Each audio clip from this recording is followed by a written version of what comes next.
اعوذ باللہ من الشیطان الرجیم، بسم اللہ الرحمن الرحیم۔ السلام علیکم پیارے بچوں، اسلامیات لیکچر نمبر 18 کا آغاز کرتے ہیں۔ لیکچر نمبر 17 میں ہم نے حضرت محمد صلی اللہ علیہ وآلہ وسلم کی پیدائش کے بارے میں پڑھا کہ حضرت محمد صلی اللہ علیہ وسلم ہاتھیوں والے سال میں پیدا ہوئے، 571 عیسوی میں پیر کے دن پیدا ہوئے، 12 ربیع الاول کو، اسلامی مہینہ 12 ربیع الاول 571 عیسوی کو پیدا ہوئے تھے، پیر کا دن تھا، ٹھیک ہے۔ اس سال کو ہاتھیوں والا سال کہتے ہیں۔ اس کو ہاتھیوں والا سال کیوں کہتے ہیں؟ میں نے آپ کو واقعہ بھی سنایا تھا کہ ایک ابرہہ نامی بادشاہ تھا جو یمن کا تھا، ٹھیک ہے نا، اور اس نے ہاتھیوں کے لشکر کے ساتھ مکہ مکرمہ پر حملہ کیا تھا۔ اس کا ارادہ کیا تھا؟ خانہ کعبہ کو گرانے کا ارادہ تھا، ٹھیک ہے۔ اور عبد المطلب نے اللہ تعالیٰ سے خانہ کعبہ کی حفاظت کی دعا فرمائی۔ اللہ تعالیٰ نے خانہ کعبہ کی حفاظت خود فرمائی اور اس کے لشکر کو کیسے غرق کیا، کیسے تباہ کیا؟ پرندوں کے ذریعے، کہ ابابیل نامی پرندے تھے، ٹھیک ہے، اور وہ تین کنکریاں، ان کے ہر ایک ابابیل کے پاس تین کنکریاں تھی، اور وہ اوپر انتہائی اونچائی سے ان پر گراتے تھے، اور وہ سارے اس کا سارا جو لشکر تھا، اس میں جو جانور تھے، ہاتھی تھے یا جو بھی لوگ تھے جتنے، وہ سارے جو تھے وہ ان کنکریوں کی وجہ سے تباہ ہو گئے تھے۔ اور حضرت محمد صلی اللہ علیہ وسلم کی پیدائش جو ہے اس واقعے کے کچھ عرصے بعد ہوئی۔ آپ صلی اللہ علیہ وسلم کی پیدائش سے پہلے عرب کے لوگ جو تھے وہ قحط کا شکار تھے، خشک سالی تھی، بارشیں نہیں ہو رہی تھی، ٹھیک ہے، اناج اور فصلیں جو تھی وہ خراب ہو گئی تھی۔ اور جب آپ صلی اللہ علیہ وسلم دنیا میں تشریف لائے تو آپ صلی اللہ علیہ وسلم کی برکت سے بارشیں شروع ہو گئی اور وہ خشک سالی جو تھی وہ دور ہو گئی۔ اب پیج نمبر 25 نکالیں، صفحہ نمبر 25۔ صفحہ نمبر 25 پر میں نے آپ کو بتایا تھا کہ ہم صلی اللہ علیہ وسلم کے اخلاق اور عادات کے بارے میں پڑھیں گے، ٹھیک ہے۔ حضرت محمد صلی اللہ علیہ وسلم جس زمانے میں پیدا ہوئے وہ جاہلیت کا زمانہ تھا، ٹھیک ہے۔ عرب کے سارے لوگ جو تھے وہ بتوں کی پوجا کرتے تھے، بتوں کی عبادت کرتے تھے، ٹھیک ہے، اللہ کو بھول چکے تھے۔ لیکن اس زمانے کے لوگ جو تھے وہ انتہائی تمام قسم کی برائیوں میں مبتلا تھے، معمولی باتوں پر وہ لڑتے جھگڑتے تھے اور ایک دوسرے کو مارتے تھے، ٹھیک ہے، اور جو سب سے طاقتور ہوتا تھا اسی کا قانون ہوتا تھا اور لوگ اس سے ڈرتے تھے اور اس کا حکم مانتے تھے۔ لیکن اللہ تعالیٰ نے حضرت محمد صلی اللہ علیہ وسلم ایسے زمانے میں حضرت محمد صلی اللہ علیہ وآلہ وسلم کی حفاظت فرمائی۔ آپ صلی اللہ علیہ وسلم نے کبھی بھی جھوٹ نہیں بولا، کبھی کوئی بری بات نہیں کی۔ جو آپ صلی اللہ علیہ وسلم کے ساتھ برائی کرتے تھے، آپ صلی اللہ علیہ وسلم کو نقصان پہنچاتے تھے، آپ صلی اللہ علیہ وسلم نے کبھی ان کو نقصان پہنچانے کی کوشش نہیں کی۔ آپ صلی اللہ علیہ وسلم فرماتے تھے کہ میں رحمت للعالمین ہوں، یعنی تمام جہانوں کے لیے رحمت بنا کر بھیجا گیا ہوں۔ آپ نے کبھی کسی سے بدلہ نہیں لیا، ٹھیک ہے، آپ کے ساتھ جو کوئی برا کرتا تھا آپ نے کبھی برائی کا بدلہ برائی سے نہیں دیا، کبھی جھوٹ نہیں بولا، لوگوں کی مدد کرتے تھے چاہے وہ آپ کی دشمن ہی کیوں نہ تھے، ٹھیک ہے، لیکن آپ صلی اللہ علیہ وسلم ان کے ساتھ ہمیشہ اچائی کرتے تھے، نیکی کا سلوک کرتے تھے۔ آپ صلی اللہ علیہ وسلم کی یہ اخلاق جو تھی، یہ عادات، یہ پورے عرب میں مشہور ہو گئی، اور جو آپ صلی اللہ علیہ وسلم کے جانی دشمن تھے وہ آپ صلی اللہ علیہ وسلم کے کو مارنے کے ہر وقت کوشش کرتے تھے، آپ صلی اللہ علیہ وسلم کو مارنے کی، تو وہ لوگ بھی آپ صلی اللہ علیہ وسلم کی ان خوبیوں کو ماننے لگے اور آپ صلی اللہ علیہ وسلم کو صادق اور امین کہتے تھے، ٹھیک ہے۔ تو اب تھوڑا سا اس پہ پڑھتے ہیں، سبق کی طرف دیکھیں، صفحہ نمبر 25، آج کی تاریخ لکھیں۔ اخلاق و عادات کے بارے میں ہم پڑھ رہے ہیں، میں نے آپ کے لیے صرف اپنی طرف سے لکھا ہے کہ اس پیراگراف میں ہم آپ صلی اللہ علیہ وسلم کے اخلاق اور عادات پڑھ رہے ہیں، ٹھیک ہے۔ آپ صلی اللہ علیہ وآلہ وسلم نے بچپن سے کبھی جھوٹ نہیں بولا، بچپن یعنی چھوٹی عمر سے، ٹھیک ہے، کسی بھی بات کے لیے آپ صلی اللہ علیہ وسلم نے کبھی جھوٹ نہیں بولا اور نہ بری بات کی۔ آپ صلی اللہ علیہ وسلم نے کبھی کوئی بری بات بھی نہیں کی اور کبھی جھوٹ بھی نہیں بولتے تھے۔ آپ صلی اللہ علیہ وآلہ وسلم گالی گلوچ اور لڑائی جھگڑے کے بالکل قریب نہ جاتے۔ جیسے میں نے آپ کو بتایا کہ عرب کے لوگ جو تھے وہ معمولی باتوں پر لڑتے جھگڑتے تھے، ٹھیک ہے، تو آپ صلی اللہ علیہ وآلہ وسلم کبھی کسی کو برا بلا نہیں کہتے تھے، گالی گلوچ نہیں دیتے تھے اور کبھی کسی لڑائی جھگڑے کے میں حصہ نہیں لیتے تھے، لڑائی جھگڑوں سے دور رہتے تھے۔ اللہ تعالیٰ نے آپ صلی اللہ علیہ وآلہ وسلم کو ابتدا سے ہی گناہوں اور برے کاموں سے دور رکھا۔ اللہ تعالیٰ نے آپ صلی اللہ علیہ وسلم کی حفاظت فرمائی، ایسے لوگوں کے درمیان رہتے ہوئے آپ صلی اللہ علیہ وسلم جو تھے آپ نے کسی بھی بری عادت میں آپ کی طبیعت میں شامل نہ ہوئی، کیونکہ اللہ آپ کی حفاظت فرما رہے تھے۔ اللہ تعالیٰ نے آپ کو ابتدا کا مطلب ہے شروع ہی سے گناہ غلط کام ٹھیک ہے، اور برے کاموں سے دور رکھا۔ آپ صلی اللہ علیہ وسلم لوگوں کے ساتھ اچھے اخلاق سے پیش آتے تھے۔ اچھے اخلاق کا مطلب ہے عادات، ٹھیک ہے۔ آپ صلی اللہ علیہ وسلم لوگوں کے ساتھ اچھا رویہ اپناتے تھے، اچھا سلوک کرتے تھے، غریبوں اور پڑوسیوں کا خیال رکھتے۔ پڑوسی ہمسایہ، ٹھیک ہے نا، جو آپ کے آس پاس رہتے ہیں، آپ کے ایک ہی محلے میں رہنے والے جو لوگ ہوتے ہیں، ٹھیک ہے، تو آپ صلی اللہ علیہ وسلم پڑوسیوں کا خیال رکھتے تھے۔ مصیبت زدہ کا مطلب ہے پریشان، کسی مصیبت میں مبتلا، کسی پریشانی سے دوچار جو لوگ ہوتے تھے آپ ان کی مدد کرتے تھے، ٹھیک ہے۔ آپ صلی اللہ علیہ وسلم مصیبت زدہ لوگوں کی مدد کرتے، جو پریشان ہوتا تھا اس کی پریشانی دور کرنے کی کوشش کرتے، ٹھیک ہے، اس کے لیے دعا کرتے۔ آپ صلی اللہ علیہ وسلم کی سچائی اور صداقت کا چرچا پورے عرب میں ہو گیا۔ سچائی اور صداقت کا مطلب بھی سچائی ہے، یعنی آپ صلی اللہ علیہ وسلم جو ہمیشہ سچ بولتے تھے، تو آپ صلی اللہ علیہ وسلم کی سچ بولنے کی یہ خوبی جو تھی، اس وجہ سے آپ صلی اللہ علیہ وسلم پورے عرب میں مشہور ہو گئے۔ چرچا، شہرت ہونا یا مشہور ہونا، عرب میں، پورے ملک میں، پورے عرب میں آپ صلی اللہ علیہ وسلم کی سچائی جو تھی، آپ صلی اللہ علیہ وسلم کی صداقت جو تھی، وہ مشہور ہو گئی کہ محمد سچے ہیں، ٹھیک ہے۔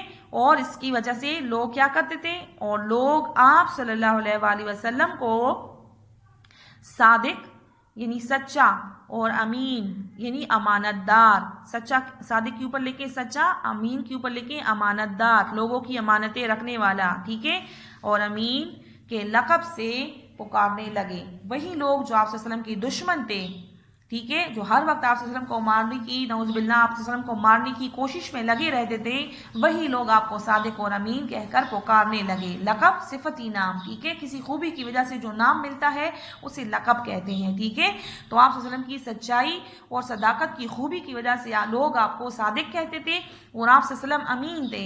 امین کا مطلب ہے امانت دار تھے، یعنی لوگ جو تھے، جو آپ صلی اللہ علیہ وسلم کے دشمن تھے، جو کافر تھے، وہ اپنی قیمتی چیزیں جن کی چوری کو ہونے کا یا کھونے کا خطرہ ہوتا تھا، وہ آپ صلی اللہ علیہ وسلم کے پاس رکھواتے تھے، پیسے، زیورات یا جو بھی قیمتی چیزیں ہوتی تھی، کیونکہ انہیں یقین تھا کہ آپ صلی اللہ علیہ وسلم کبھی بھی اس میں سے کچھ لیں گے نہیں۔ آپ صلی اللہ علیہ وسلم امانت دار تھے، ٹھیک ہے، امین تھے، یعنی آپ صلی اللہ علیہ وسلم نے کبھی خیانت نہیں کی، کسی کی بغیر اجازت کی کسی کی کوئی چیز استعمال نہ کرتے تھے، ٹھیک ہے۔ آپ کے پاس جو چیز جیسے رکھوائی جاتی تھی آپ صلی اللہ علیہ وسلم اس کو اسی طرح لوٹاتے تھے، اس کو کہتے ہیں امانت، امین، امانت دار، ٹھیک ہے۔ امانت رکھوانا، کوئی چیز جب آپ کے ساتھ کوئی بندہ کوئی چیز رکھوا دیتا ہے اور آپ اس کی حفاظت کرتے ہیں، اور جب وہ مانگتا ہے آپ اس کو اسی طرح لوٹاتے ہیں، تو یہ ہے امانت، وہ چیز آپ کے پاس امانت ہوتی ہے، ٹھیک ہے۔ تو عرب کے لوگ جو تھے آپ صلی اللہ علیہ وسلم کے دشمن تھے، لیکن آپ صلی اللہ علیہ وسلم کو صادق اور امین کہتے تھے، کیونکہ آپ صلی اللہ علیہ وسلم امانت دار تھے، کبھی امانت میں خیانت نہیں کرتے تھے، اور آپ صلی اللہ علیہ وسلم کبھی جھوٹ نہیں بولتے تھے، ہمیشہ سچ بولتے تھے، اور تو آپ کو صادق کہتے تھے، ٹھیک ہے۔ آپ صلی اللہ علیہ وسلم کو کس نام سے پکارتے تھے؟ صادق اور امین کے نام سے پکارتے تھے۔ آپ صلی اللہ علیہ وسلم کی خوبیاں کیا تھی کہ آپ صلی اللہ علیہ وسلم نے کبھی جھوٹ نہیں بولا، کبھی بری بات نہیں کی، کبھی کوئی گالی گلوچ، کبھی لڑائی جھگڑے میں حصہ نہیں لیا، ٹھیک ہے، کبھی کسی گناہ کا کام نہیں کیا۔ آپ صلی اللہ علیہ وسلم کی ذات تمام قسم کی برائیوں سے پاک تھی، گناہوں سے پاک تھی، آپ نے کبھی برائی کا بدلہ برائی سے نہیں دیا، لوگوں کے ساتھ اچھے عادات سے پیش آتے تھے، اچھے اخلاق اپناتے تھے، ٹھیک ہے، بزرگوں کی، بڑوں کی عزت کرتے تھے، چھوٹوں سے پیار کرتے تھے۔ آپ صلی اللہ علیہ وسلم جب کسی، ایک واقعہ میں آپ کو سناتی ہوں کہ حضور پاک صلی اللہ علیہ وسلم جب کسی سفر پر تشریف لے کر جاتے اور واپس آتے، تو راستے میں جو بھی بچہ آپ کو ملتا آپ اس کو اپنے ساتھ اونٹنی پر بٹھا دیتے تھے، چاہے وہ کافر کا تھا، مشرک کا تھا یا مسلمان، جو بھی بچہ، یعنی آپ صلی اللہ علیہ وسلم بچوں سے بہت پیار کرتے تھے، ٹھیک ہے، انہیں کھانے پینے کی چیزیں بھی دیتے تھے۔ تو آپ صلی اللہ علیہ وسلم جو تھے بچوں کے ساتھ شفقت فرماتے، ٹھیک ہے، بڑوں کی عزت کرتے، ہر کسی کو سلام میں پہل کرتے، ہر کسی کو سلام کرتے، مصافحہ کرتے، کہ اس سے محبت بڑھتی ہے، ٹھیک ہے۔ جو غریب اور آپ کے جو پڑوسی ہوتے تھے، جو غریب تھے، مسکین ہوتے تھے، ٹھیک ہے، یا آپ کے پڑوسی تھے، جو آپ کے ہمسائے تھے، تو آپ صلی اللہ علیہ وسلم ان کی مدد فرماتے، ٹھیک ہے، ان کا خیال رکھتے تھے۔ مصیبت زدہ جو پریشان لوگ ہوتے تھے آپ صلی اللہ علیہ وسلم ان کی مدد کرتے تھے، ان کے لیے دعا کرتے تھے۔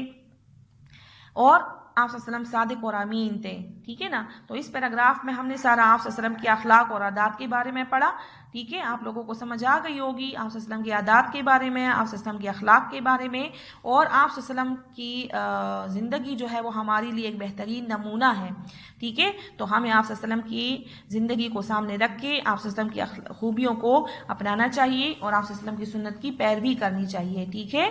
اب اس کی دوبارہ پڑھائی کرتے ہیں. آپ صلی اللہ علیہ وآلہ وسلم نے بچپن سے کبھی جھوٹ نہیں بولا اور نہ بری بات کی.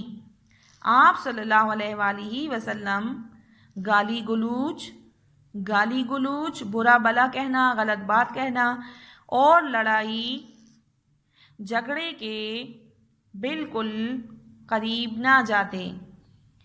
اللہ تعالیٰ نے آپ صلی اللہ علیہ وآلہ وسلم کو ابتدا سے ہی گناہوں اور برے کاموں سے دور رکھا.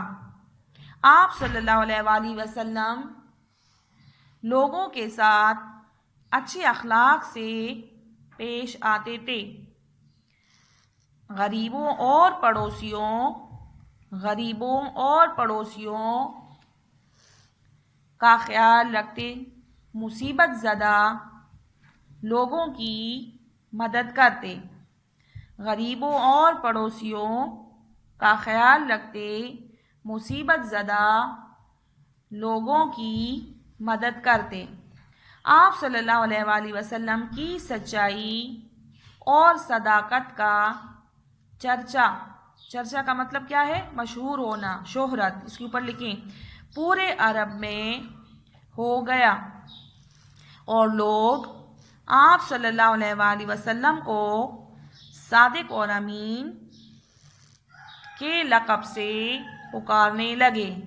اور لوگ آپ صلی اللہ علیہ وآلہ وسلم کو صادق اور امین کے لقب سے پکارنے لگے. لقب صفتی نام. تو اس پیراگراف میں ہم نے آپ صلی اللہ علیہ وسلم کی اخلاق اور عادات کے بارے میں پڑھا کہ آپ صلی اللہ علیہ وسلم کن خوبیوں کے مالک تھے. یقیناً آپ لوگوں کو اچھی طرح سمجھ آ گئی ہوگی، ٹھیک ہے. اپنا ہوم ورک نوٹ کریں، صفحہ نمبر 26 پہ آ جائیں.